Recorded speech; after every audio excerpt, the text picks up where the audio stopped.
Hello everyone, welcome to day two blog. Weather ಮಾತ್ರ ಮಸ್ತ್ ಆಗಿತ್ತು. ಅಂತ ಗಾಡಿ ಸ್ಟಾರ್ಟ್ ಮಾಡಿ ಡ್ಯೂಟಿ ಸ್ಟಾರ್ಟ್ ಮಾಡ್ಕೊಂಡು ಹೊರಡ್ತಾ ಇದ್ದೆ. ಹೀಗೆ ಕೋಮಂಗ್ಲ ಕಡೆ ಹೋಗ್ಬೇಕಾದ್ರೆ ಪೋರ ಸಿಗ್ನಲ್ ಕಡೆ ಒಂದು ಗಾಡಿ ಮೇಲೆ ಲೈಟ್ಸ್ ಬರ್ಸಿದ.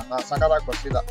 ಮೋಸ್ಟ್ಲಿ ಹಳೆ ಗಾಡಿಗೂ ದಾಳಿ ಮಾಡಿದ್ರು ಅನ್ಸುತ್ತೆ. ಹೊಸ ಗಾಡಿಗೆ ಅಡ್ವಾನ್ಸ್ ಆಗಿ ಬರ್ಸ್ಬಿಟ್ಟವ್ರೆ. ಆದ್ರೂ ಲೈನ್ಸ್ ಮಸ್ತ್ ಆಗಿತ್ತು. ನೋಡ್ಕೊಂಡು ಹಂಗೆ ವಾಗ್ಮನೆ ಟೆಕ್ಪರ್ ಕಡೆ ಬಾಡಿಗೆ ಹೋಗಿದೆ. ಸುಮಾರು ದಿನ ಆಗಿತ್ತು ಆ ಕಡೆ ಹೋಗಿ. ಹಿಂಗೆ ನೋಡಿದ್ರೆ ಕೆರೆ ಮಾತ್ರ ಲೇಕ್ ಮಸ್ತ್ ಆಗಿತ್ತು. ನೋಡ್ಕೊಂಡು ಆ ಕಡೆಯಿಂದ ಕೋಮಂಗ್ಲ ಬಾಡಿಗೆ ಹಾಕೊಂಡು ಬ್ರದರ್ಸ್ ಸಿಕ್ಕಿದ್ರು. ಮಾತಾಡ್ಸ್ಕೊಂಡು ಅಲ್ಲೇ ಟೀ ಹಾಕೊಂಡು ಹಂಗೆ ಬಂದ್ರಿ ಗಾಡಿ ನೋಡ್ಕೊಂಡ್ ಬರೋಣ ಅಂದ್ರು. ಗಾಡಿ ನೋಡ್ಕೊಂಡು ಹಂಗೆ ಬರ್ಬೇಕಾದ್ರೆ ಮಳೆ ಮಾತ್ರ ಬಿತ್ತು. ಹೆಂಗ್ ಬಿತ್ತು ಅಂದ್ರೆ ಪಿನ್ ಕೋಡ್ ವೈಸ್ ಬೀಳ್ತಾ ಇದ್ರೆ ಮಳೆ. ಏನ್ ಅನ್ನೋದೇ ಗೊತ್ತಿಲ್ಲ. ಸರಿ ಎಲ್ಲ ಡ್ಯೂಟಿ ಮುಗಿಸ್ಕೊಂಡು ನೈಟ್ ಆಗಿತ್ತು. ಹಿಂಗೆ ನಮ್ ಕಾಂತ ಬಂದ, ಅವನ ಜೊತೆ ಮಾತಾಡ್ಸ್ಕೊಂಡು ಹಂಗೆ ಏನಕ್ಕಂತ ವೆದರ್ ಹಿಂಗ್ ಆಗ್ಬಿಡೈತಲ್ಲ ಅಂದ್ರೆ ಏನ್ ಮಾಡಕ್ ಆಗಲ್ಲ. ಹುಡ್ಗನ ಹುಡುಗಿ ಹಾಕ್ಬೇಕಾದ್ರೆ ಹುಡುಗಿ ಹುಡ್ಗ ಹಾಕ್ಬೇಕಾದ್ರೆ ವೆದರ್ ಚೇಂಜ್ ಆಗಿ ಬಂದ ಅಂತ ನೀನೇನೋ ಜೊತೆ ಹಂಗೆ ಮಾತಾಡ್ಕೊಂಡು ಡ್ಯೂಟಿ ಮನೆ ಕಡೆ ಡ್ಯೂಟಿ ಇದೆ. ಬಂದ್ ನೋಡಿದಾಗ ಬಂದ್ ಗಾಡಿ ಹಾಕ್ದೆ. ಹಾಕಿ ನನ್ ಮಗ ಬಂದ ಅಷ್ಟ ಅಪ್ಪ ಬಂದ ಅಂತ ಫುಲ್ ಖುಷಿಲಿದ್ದ. ಸರಿಗ ಎವ್ರಿ ಒನ್ ಸಿಗೋಣ ಡೇ 3 ವ್ಲಾಗಲ್ಲಿ.